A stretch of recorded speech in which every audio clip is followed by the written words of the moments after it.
Hello दोस्तों। Position दिखाने के पहले मैं आपको कुछ पॉइंट्स बताऊंगा निफ्टी के बारे में जो मैं खुद मंडे के दिन यूज़ करूंगा। अगर आप देखोगे तो मार्केट ने वेडनेसडे को एक अच्छा खासा डाउनफॉल दिया और एक फ्राइडे के दिन भी 24,600 से लेकर 24,442 के आसपास मार्केट ने डाउनफॉल किया।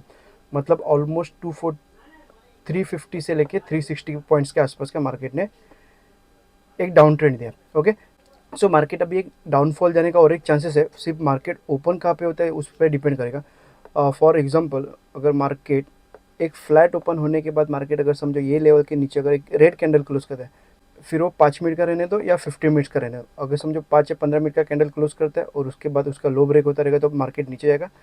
क्योंकि मार्केट ने एक वेडनेसडे को भी एक अच्छा खासा डाउन ट्रेंड दिया था और फ्राइडे के दिन भी अच्छा खासा डाउन ट्रेंड दिया था, उसके बाद मार्केट रिवर्स हुआ। सो मंडे के दिन अगर समझो ये लेवल ब्रेक होता है तो मार्केट एक वन वे नीचे जाने का चांसेस है। सो मेरा स्ट्रैटेजी एकदम सिंपल रहेगा। अगर एक मैं हॉरिजॉन्टल लाइन मारता हूँ, मार्केट समझो 24,234 के नीचे अगर फ्लैट ओपन होने के बाद ये लेवल के नीचे अगर एक कैंडल क्लोज करता है 5 या 15 मिनट का, तो मैं एंट्री लूँगा। जैसे लो ब्रेक होगा एंट्री लूँगा। 20 पॉइंट्स का एसएल रहेगा और उसके अगेंस्ट में 1:3 का टारगेट रहेगा। मतलब ऑलमोस्ट 60 पॉइंट्स के आसपास का टारगेट रहेगा। लो ब्रेक होने में एंट्री लूँगा और मैक्सिमम 2 बार एंट्री लूँगा। फॉर एग्जांपल समझो यहाँ पे मैंने एंट्री ली, यहाँ पे मेरा एक एसएल हिट हो गया। ओके, और वापस सेम एंट्री सेम जगह पे वापस मार्केट आता है तो मैं वापस एक बार एंट्री लूँगा। मतलब इस तरह से मैं मैक्सिमम 2 बार एंट्री लूँगा। ओके, फर्स्ट एंट्री में प्रॉफिट दिया तो ठीक है, अदरवाइज सेकेंड एंट्री में भी अगर प्रॉफिट मिलता है तो ऑलरेडी अपना एसएल है वो टारगेट है वो 60 पॉइंट्स है। मतलब रिक्स रिवॉर्ड है 1:3 का। सो उसमें इतना फ़र्क नहीं पड़ेगा। अगर एक एसएल जाने के बाद सेकेंड एंट्री में अगर अपने को 1:3 का प्रॉफिट मिलता है तो एक अच्छा स्ट्रेटेजी है, राइट। मैक्सिमम अगर समझो मैक्सिमम अगर सेकेंड टाइम पे अगर एसएल जाता है तो उस दिन मैं एंट्री लूँगा क्योंकि मार्केट वो साइडवेज चला जाएगा। मार्केट फिर किधर भी ट्रेड नहीं देगा। ओके, और अपसाइड के लिए मार्केट समझो ये लेवल के ऊपर एक गैप अप ओपन होने के बाद अगर ये लेवल के ऊपर एक 5 या 15 मिनट का कैंडल क्लोज करता है और उसका हाई ब्रेक होगा तो मैं एंट्री लूँगा। फाइनल टारगेट मेरा ये होगा। ओके, ये जो कैंडल दिख रहा है ये कैंडल पे जैसे मार्केट टच होगा मैं एग्जिट कर दूंगा और मैक्सिमम एक बार एंट्री लूँगा। जैसे डाउन साइड में मैं मैक्सिमम 2 बार एंट्री लूँगा, अप साइड में मैक्सिमम एक एंट्री लूँगा। क्योंकि मार्केट को समझो इतने बड़े डाउन ट्रेंड के बाद अगर क्विक अप ट्रेंड जाना है तो मार्केट आपको फर्स्ट एंट्री में प्रॉफिट देगा, राइट। अगर आपको 2-3 एंट्री मिल रहा है तो समझ जाओ मार्केट एक साइडवेज है। अगर फर्स्ट एंट्री में अगर टारगेट मिला तो ठीक है, या फर्स्ट एंट्री लेने का अगर मेरा एसएल जाता है तो उस दिन मैं अपसाइड के लिए वापस ट्रेड ही नहीं लूँगा। ठीक है, इतना सिंपल है। अभी मैं आपको मेरी एंजल ब्रोकिंग की पोजीशन दिखाता हूँ। अगर आप लेफ्ट साइड में देखोगे तो कल मैंने 3,200 के आसपास का प्रॉफिट बुक किया। मैंने कॉल में एंट्री लिया था, कॉल से कॉल बाई किया था 2 लॉट के साथ। ओके, अगर आप मेरा एंट्री टाइम देखोगे तो 9:24 को मैंने एंट्री ली और 9:26 को मैंने मेरी पोजीशन है वो एग्जिट भी कर दी। मतलब विद इन 2 मिनट्स के अंदर मैंने मेरी पोजीशन है वो स्क्वायर ऑफ कर दी। अगर मैं एंट्री बताऊँ तो मार्केट ने स्टार्टिंग में एक 5 मिनट का एक स्ट्रॉन्ग ग्रीन कैंडल बनाया, उसके बाद मार्केट ने एक हॉल्ट कैंडल बनाया। मतलब बड़ा मार्केट ऊपर गया, एक हॉल्ट कैंडल बना, मतलब यहाँ पे एक रेजिस्टेंस बना है। जैसे मार्केट ने रेड कैंडल का हाई ब्रेक किया मैंने एंट्री ली और क्विक विद इन 2 मिनट्स के अंदर मैंने आई थिंक यहाँ पे आके मेरा जो टारगेट था मैंने टारगेट पे मेरी पोजीशन है स्क्वायर ऑफ कर दी। ओके, एकदम सिंपल था प्राइस एक्शन। मार्केट ऑलरेडी एक ग्रीन स्ट्रॉन्ग कैंडल बना है, सिर्फ मैं एक हॉल्ट कैंडल का वेट कर रहा था। मार्केट ने जैसे हॉल्ट कैंडल बना उसका हाई ब्रेक होने के बाद मैं मेरे एंट्री ली। ठीक है, अगर मैं यहाँ तक रुकता तो आई थिंक ऑलमोस्ट 100 पॉइंट्स के आसपास का टारगेट मिल रहा था, मगर मॉडिफिकेशन की वजह से मुझे कम पॉइंट्स में मेरी पोजीशन स्क्वायर ऑफ करनी पड़ी। एंजल का और सेम पोजीशन मैंने मेरे प्रीमियम मेंबर ग्रुप के साथ शेयर किया था। मेरा सिर्फ एसएल सिर्फ 10 पॉइंट का था और कल टारगेट मुझे सिर्फ 20 पॉइंट्स मिला। ओके, एंजल ब्रोकिंग की स्ट्रैटेजी में मैंने थोड़ा सा मॉडिफिकेशन किया। सो मॉडिफिकेशन का वीडियो और जीरोदा की स्ट्रैटेजी और एंजल की स्ट्रैटेजी कौन सी स्ट्रैटेजी अच्छी है इसका वीडियो मैं कल तक पब्लिश कर दूंगा। उसके साथ मैं आपको मेरे एंजल की मॉडिफिकेशन का भी अपडेट दूंगा। प्रीमियम मेंबर ग्रुप को मैंने ऑलरेडी बता दिया है, सिर्फ अभी वीडियो बनाना बाकी है। ओके, मैं मंडे के दिन मेरे और एक अकाउंट में ट्रेड करूंगा, ग्रो के अकाउंट में। उसका रीज़न मैं आगे बताता हूँ। क्योंकि अगर आप देखोगे तो जीरोदा के अकाउंट में मुझे I think back to back 3 दिन लॉस हुआ। 2 दिन तो पक्का लॉस हो गया, एक दिन कॉस्ट टू कॉस्ट निकला, मुझे एग्जैक्टली याद नहीं आ रहा। आप मेरे वीडियो देख सकते हैं, मैंने हर एक दिन का एटलीस्ट शॉर्ट्स तो अपलोड किया या किया हुआ हो।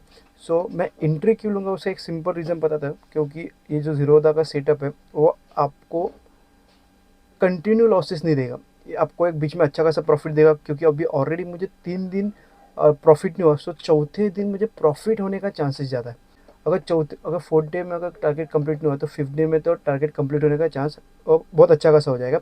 सो स्ट्रैटेजी एकदम सिंपल रहेगी, स्ट्रैटेजी जो जीरोधा की स्ट्रैटेजी है वही यूज़ करूँगा, मगर इसमें मैं सिर्फ 20,000 फंड यूज़ करूँगा और OTM बाय करूँगा। ओके, जीरोधा में जो जैसे नॉर्मल चल रहा है, जो सेटअप है, जो मैंने प्रॉपर सेटअप किया वही सेटअप में काम करूँगा। मगर ग्रो के अकाउंट में मैं out of the money option buying करूँगा, अभी थोड़ा ज़्यादा क्वांटिटी के साथ।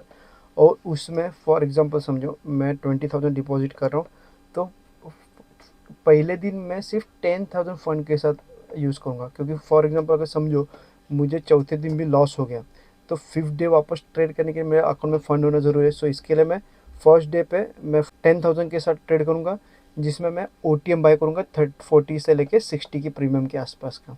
ओके, और इसका टारगेट क्या होगा, समझो मैं 40 पॉइंट्स का अगर मैं बाई करता हूँ, और समझो 10 या 20 पॉइंट्स के 10 पॉइंट के आसपास मेरा एसएल रहेगा, तो मेरा टारगेट होगा 80 पॉइंट्स। मतलब जब ये प्रीमियम 80 पे आ जाएगा तब मैं मेरी पोजीशन स्क्वायर ऑफ कर दूँ, मगर अकाउंट ऑलमोस्ट 100% ग्रो करेगा, राइट। और अगर जाएगा तो कितना जाएगा, अगर समझो 10 पॉइंट्स रहेगा तो जाएगा सिर्फ 25%। और अगर समझो कभी कभी एसएल बड़ा हो जाएगा, तो समझो 20 पॉइंट्स का समझो एसएल हो जाएगा, तो मेरा अकाउंट जो मैंने 10,000 के साथ जो फंड यूज़ किया हो वो डायरेक्टली मेरा 5,000 मेरा लॉस चला जाएगा। ओके, मगर अगर आएगा तो 10,000 आएगा, और जाएगा तो 2,500 के आसपास जाएगा, नहीं तो फिर 5,000 के आसपास जाएगा। रिस्क भी बड़ा है मगर टारगेट भी बड़ा है, मगर ट्रेड ले रहा हूँ क्योंकि बैक टू बैक 3 दिन एक ही सेटअप में लॉस होने के बाद फोर्थ डे या फिफ्थ डे पर टारगेट अचीव होने का चांसेस ज़्यादा रहता है। ओके, सो ये जो सेटअप है मैं डेली डेली ट्रेड नहीं करूँगा ये अकाउंट में, ग्रो के अकाउंट में। अगर मुझे कभी ऐसा चांस मिले कि बैक टू बैक मेरा 3-4 एसएल गया, तो मैं मोस्टली फोर्थ या फिफ्थ डे पे ये अकाउंट में ट्राई करूँगा। और सेम अकाउंट का मैं आपको प्रॉफिट एंड लॉस की स्टेटमेंट भी शेयर करूँगा, क्योंकि वहाँ पे मैंने ऑलमोस्ट हो गया, मैं जब भी लास्ट टाइम मैंने स्कैल्पिंग किया था तभी मैं यूज़ कर रहा था, मगर मुझे इतना अच्छा लगा नहीं। मगर अभी फ़िलहाल ये ट्रायल के लिए मैं कर रहा हूँ, मगर यहाँ पे प्रॉफिट होने के चांसेस ज़्यादा है, क्योंकि फोर्थ या फिफ्थ डे में एटलीस्ट प्रॉफिट तो हो ही जाएगा।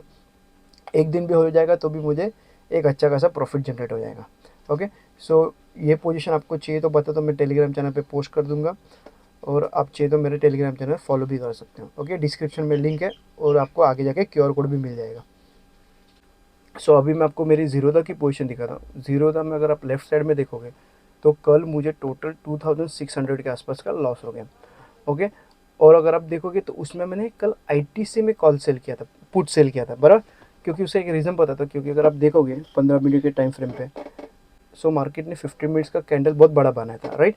सो अगर आप विक्स भी देखोगे तो विक्स ऑलरेडी 18 था, तो उसके वजह से एसएल बहुत बड़ा बैठ रहा था। ऑप्शन सेलिंग में मुझे पुट साइड में ऑलमोस्ट 100 पॉइंट्स के ऊपर का मेरा एसएल बैठ रहा था, और उसके अगेंस्ट में मुझे 50 पॉइंट्स भी कैप्चर करने नहीं मिल रहा था, क्योंकि आई थिंक प्रीमियम था मेरा 105 के आसपास का प्रीमियम था। और फ्राइडे के दिन अगर मार्केट समझो यहाँ पे भी अगर मोमेंटम होता 750 के आसपास, तो भी मुझे 50 पॉइंट्स मिलने के चांसेस कम थे, क्योंकि फ्राइडे के दिन था। अगर मंडे होता तो मिल जाता, मगर फ्राइडे के दिन और विक्स हाई होने की वजह से प्रीमियम डीके ज़्यादा नहीं हो रहे थे, वो स्लो एंड स्टेडी डीके हो रहे थे, तो 50 पॉइंट टारगेट मिलना भी इम्पॉसिबल था। तो अगर 100 पॉइंट्स का अगर एसएल देता और अगर 50 पॉइंट्स भी नहीं मिल रहा, तो ट्रेड लेके मतलब नहीं था। सो इसके लिए मैंने निफ्टी में ट्रेड नहीं लिया, उसके बदले मैंने ITC में ट्रेड लिया। ओके, ITC में भी मेरा एंट्री थोड़ा लेट हो गया, मेरा एंट्री का लेवल टाइम था 9:45, एक्चुअली एंट्री था 9:30 के आसपास। ओके, तो 15 मिनट वहाँ पे लेट हो गया, और वहाँ पे एसएल सिर्फ मुझे 2,600 का बैठ रहा था, और उसके अगेंस्ट में मुझे 4,000 के आसपास का प्रॉफिट मिल रहा था। ओके, उसमें मेरा रिस्क ऑर्डर अच्छा था, इसके लिए मैंने एंट्री ली। मेरा एसएल गया तो भी मैं खुश क्यों, क्योंकि जहाँ पे मेरे सेटअप में 7,500 का मुझे लॉस होने वाला था, वो लॉस मैंने सिर्फ 2,600 में हो गया। ओके, सो ठीक है, अगर सेटअप में एंट्री बैठ रहा है तो एंट्री लेना पड़ेगा, फिर वो दूसरे स्टॉक में क्यों ना हो। ओके, सो मैंने एंट्री ली, क्योंकि मेरा रिस्क फिक्स था, मेरा रिस्क रिवॉर्ड भी अच्छा था, इसके लिए मैंने एंट्री ली, और मुझे एक छोटा सा लॉस में मेरी पोजीशन है स्क्वेयर ऑफ करनी पड़ी। और जीरोधा के अकाउंट की सेम एंट्री मैंने मेरी टेलीग्राम चैनल पे पोस्ट कर दी थी, क्योंकि फर्स्ट में से, जैसे मैंने बोला था, फर्स्ट में से जीरोधा की पोजीशन मैं मेरे टेलीग्राम चैनल पे पोस्ट करूँगा एंट्री लेने के पहले, उसका एसएल और टारगेट के साथ। ओके, अगर आपको मेरा टेलीग्राम चैनल ज्वाइन करना है तो स्क्रीन पे आपको QR कोड दिखता रहेगा, आप चाहो तो फॉलो कर सकते हो। ओके, और कल एक वीडियो पोस्ट करूँगा कि कौन सी स्ट्रैटेजी अच्छी है, तो वो भी आप ज़रूर देखो। और इस वीडियो में अगर आप कुछ